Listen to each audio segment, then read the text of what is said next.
Hi, today we are going to discuss about hepatitis B virus and dialysis patients. Let's discuss about characteristics and epidemiology of hepatitis B.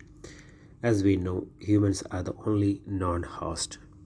As shown in this figure, the hepatitis B virus is a small double-shell DNA virus and member of the family Hepatnoviridae, and it replicates within infected hepatocytes. Infectious DNA particle consist of an inner core and an outer shell or surface coat. Contains numerous antigenic components including hepatitis B surface antigen, hepatitis B core antigen, and hepatitis B E antigens. According to CDC guidelines, acute hepatitis B infections is one of the most commonly reported vaccine-preventable diseases, yet approximately 2 billion persons worldwide have been infected with hepatitis B virus, and more than 350 million persons have chronic infections. Rate of infections are highest among adults, particularly males aged 25 to 45 years. In the United States, approximately 800,000 to 1.4 million persons have chronic hepatitis B infections, and approximately 620,000 persons worldwide dies from hepatitis B related liver disease every year. Now let's discuss about some risk factors. As per the CDC, the following populations are the increased risk of becoming infected with hepatitis B. First one is infants born to an infected mother, and second one is sexual partners of an infected person, and next is sexually active persons who are not in a long-term mutually monogamous relationship. Another one is men who have sex with men, and next is injected drug users, household contacts of a chronically infected persons, healthcare and public safety workers who may comes in contact with blood or body fluids, hemodialysis patients, residents and staffs of the facilities that care for persons with developmental disabilities, travel to countries with intermediate or high rates of hepatitis B infections. So let's discuss about transmissions of hepatitis B. HBV is the microbe that is most efficiently transmitted in the dialysis setting. So the first one is percutaneously, that is punctured through the skin, or the permucosal, that is direct contact with the mucous membrane.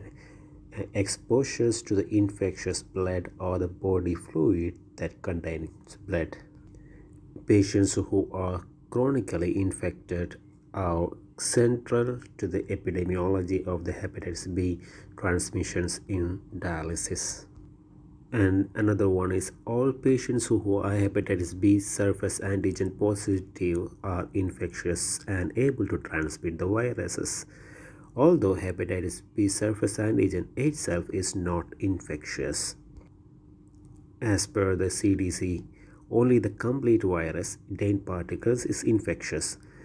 When hepatitis B surface antigen is present in the blood, the complete virus is also present and the patient is able to transmit infection.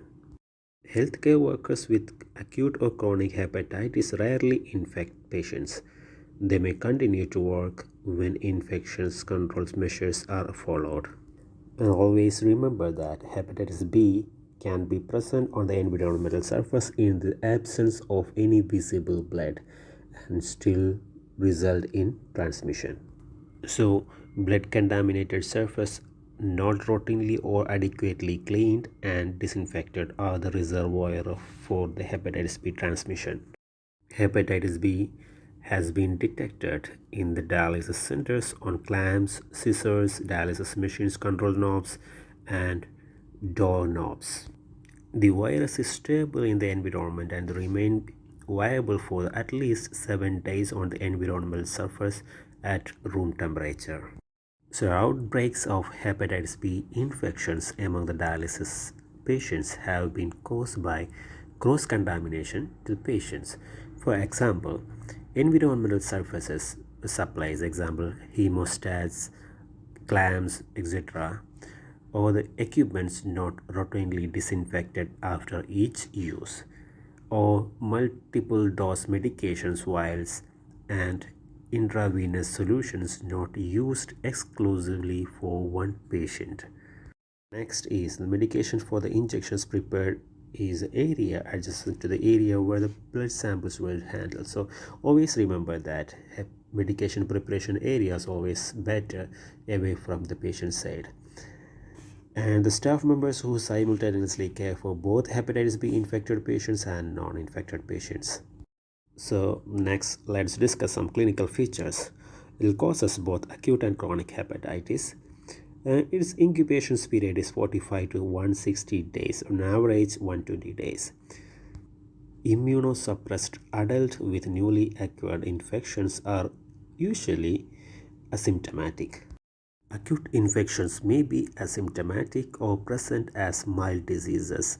Rarely, fulminant hepatitis results. This disease is more severe among the adult age above 60 years. If the symptoms are present, usually last for several weeks. Anorexia, malaise, nausea, vomiting, abdominal pain, and jaundice are the clinical symptoms of hepatitis. So next, let's discuss some disease outcomes of acute and chronic hepatitis B infections. First is acute hepatitis B infectious outcomes. 15 to 20% of acute infections are acquired from the non-infected contact and could have been prevented by the timely pre-exposure and post-exposure prophylaxis. Up to 98% of adults with normal immune status recovers completely and eliminate virus from the blood. Hemodialysis patients with newly acquired hepatitis B infections are less likely to have symptomatic illness, are more likely to become chronic carriers, and present on ongoing source of hepatitis B transmissions. So let's discuss disease outcome of chronic hepatitis B infections.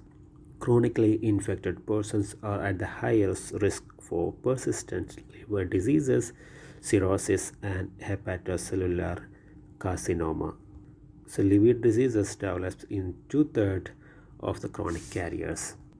Approximately 15 to 20% dies prematurely from cirrhosis or liver cancers. In the United States, chronic hepatitis B infections result in estimated 2,000 to 4,000 deaths per year. Next, let's discuss some serological tests or markers. One or more of these markers are present during different phases of infections. The first marker is hepatitis B surface antigen HBsAg.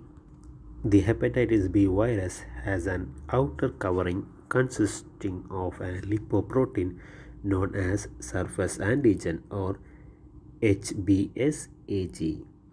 It is detected in the blood 30 to 60 days after exposure, and the presence of this antigen in the blood indicates current infections and transmissibility. Transient positive hepatitis B surface antigen may be detected in some patients during vaccination with the hepatitis B vaccine. Hepatitis B surface antigen present for more than 6 months typically indicates chronic infection. In persons who recover from infections, hepatitis B surface antigen is eliminated from the blood in 2 to 3 months.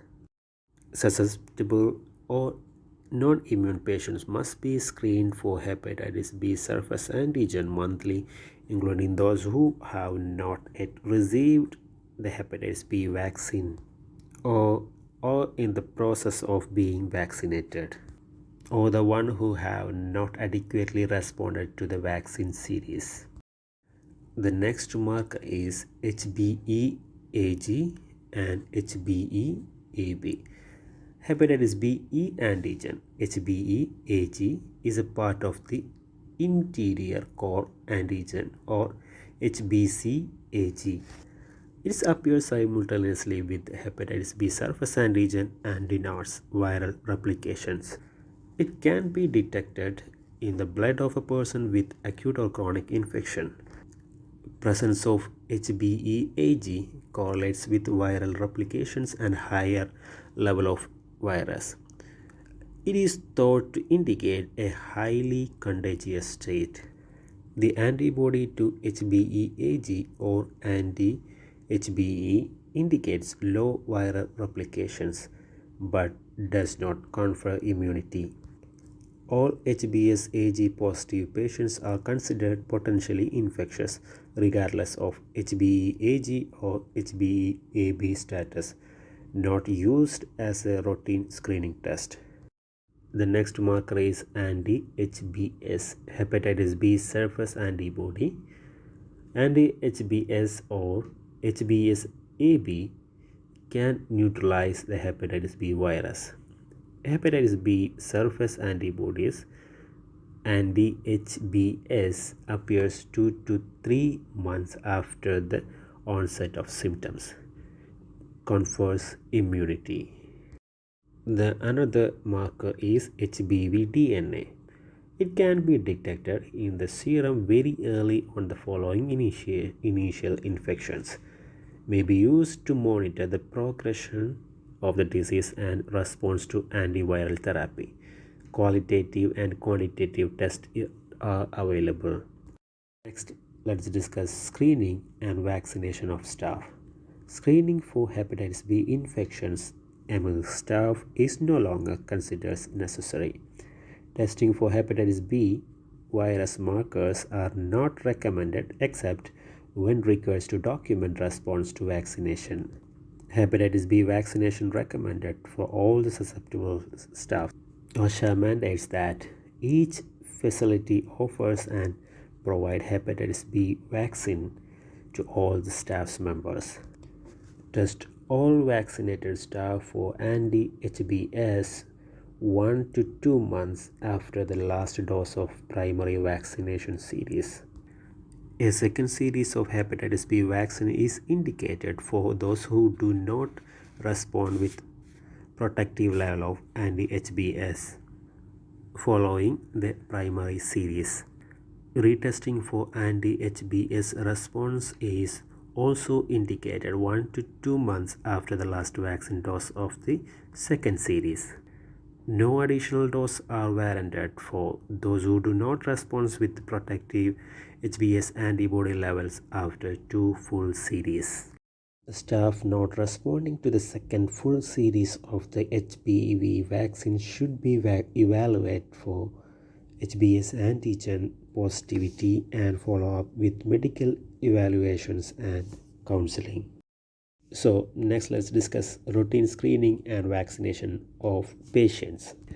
So outbreaks of hepatitis B infections among the hemodialysis patients have resulted from the failure to routinely screen for hepatitis B infections and failure to routinely review the result to identify infected patients. Routine serology tests for HBV infectious markers and prompt review of the result is vital to the prevention of hepatitis B transmission. Patients should be screened prior to or at entry to the dialysis. If results are not known prior to admissions because of an emergency situation, test patients immediately upon intake. Results should be known within 7 days of admission. It include HBsAg, HBs antibody or anti-HBs, and anti-HBc total. Hepatitis B vaccination is recommended for all susceptible patients and should be offered immediately upon admission. Higher dose of the vaccine are recommended for the patients on dialysis due to their immune compromise state. Let me explain the hepatitis B vaccination schedule for dialysis patient. Suppose we are giving Injurix B vaccine. Dose should be 40 micrograms for dialysis patients due to their immunocompromised state compared to others. Volume in 2 doses at 1 ml and the schedule is 0, 1, 2 and 6 months. Test for anti-hepatitis B antibody 1 to 2 months after last dose and wait for the result, either it's positive or negative. If anti-hepatitis B antibody is positive and the value is greater than 100, so repeat hepatitis B titer after 6 or 1 year. If the value is in between 10 and 100, so give a booster dose and check antibody titer after 1 or 2 months. And if it is antibody titer is less than 10, check hepatitis B surface antigen test, and if it is negative, repeat the hepatitis B all this vaccination series, and if it is positive, we can isolate the patient. So next, let's discuss some hepatitis B isolation precautions. Preventive transmission of hepatitis B virus from an infected hemodialysis patient requires infection prevention controls recommended for all hemodialysis patients.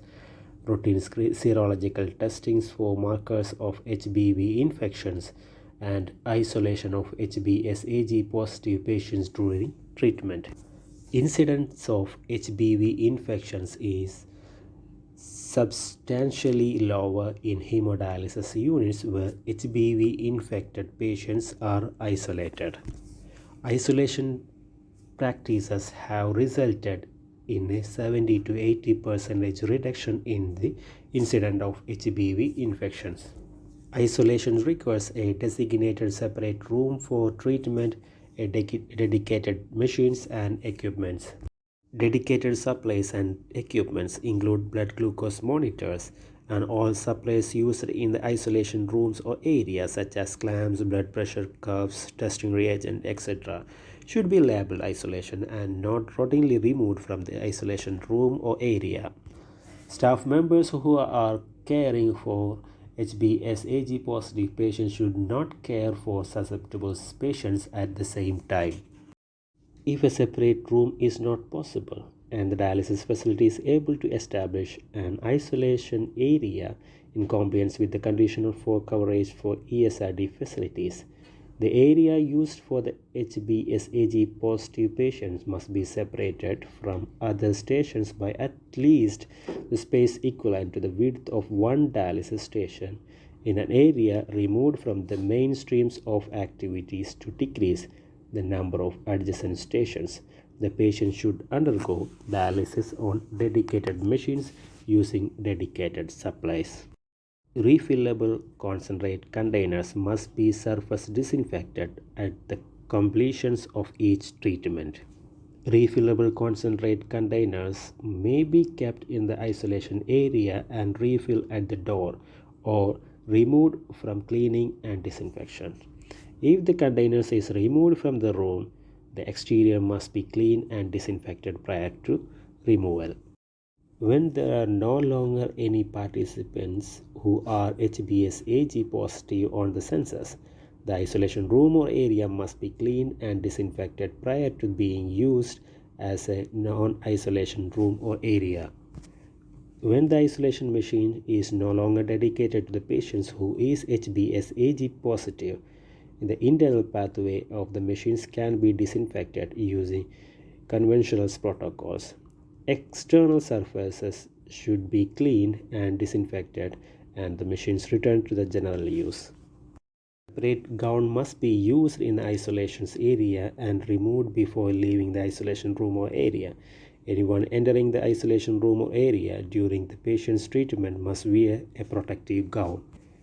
Patients who HBsAg positive should not participate in dialyzer reprocessing program. So next, let's discuss some treatment options of HBV infections. Several antiviral nucleoside analogs drugs are available for the treating chronic HBV infections, including entecavir, which may be administered as a first-line oral therapy. Interferons are not recommended in dialysis patients with HBV infection. Persons with chronic HBV infections receiving antiviral therapy require medical evaluations and regular monitoring. Laboratory monitorings may include serum alkaline aminotransferase ALT, or HBV DNA, PCR, HBeAg and HBeAb, and alpha fetoprotein levels. Goal of therapy is to prevent the development of the irreversible chronic hepatitis B complications such as cirrhosis, liver failure, and hepatic cancers. Thank you for watching. Stay tuned. More points we'll discuss on next episode.